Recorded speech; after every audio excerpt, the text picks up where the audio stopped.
কিছুদিন আগে যে দুঃখজনক ঘটনা ঘটেছে, যারা এই ধর্মীয় উদ্দেশ্যে দিন এবং দুনিয়ার কামিয়াবি হাসিলের জন্য এখানে আসেন, ইজতেমার সময় মতদ্বৈধতা মানুষের মধ্যে থাকে, ওনাদের মধ্যে হয়ে গেছে। সবাই তো আদমের সন্তান। তো এইটা আমরা অত্যন্ত দুঃখজনক ঘটনা ঘটেছে। তো এটার প্রেক্ষিতেই ওনারা উভয় গ্রুপই অত্যন্ত, আমি বলবো যে সদ্ভাবের, এবং ওনারা অত্যন্ত দায়িত্বশীলতার পরিচয় দিয়েছেন।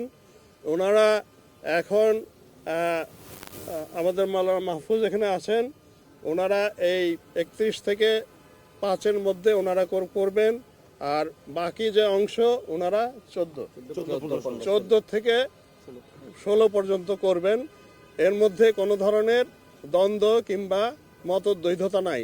উভয় পক্ষই শান্তিপূর্ণভাবে করবেন এবং আল্লাহ চাহে তো আমরা এটা শান্তিপূর্ণভাবে আপনাদের সহযোগিতায় সমাধান করতে পারবো। বিশেষত 5ই আগস্টের, জুলাই আগস্টের ঘটনাবলীর প্রেক্ষিতে আমরা যেটা জিএমপির কমিশনার বললেন যে অনেক অস্ত্র বাইরে আছে, পুরোপুরি আমরা এখন উদ্ধার করতে পারিনি এবং অনেকটা ফ্লুইড স্টেট আছে সমাজের মধ্যেও, নানান ধরনের দ্বিধা আছে। তো এইটার প্রেক্ষিতেই আমরা কিন্তু নিরাপত্তা ব্যবস্থা আগের চাইতে অনেক সুদৃঢ় করেছি।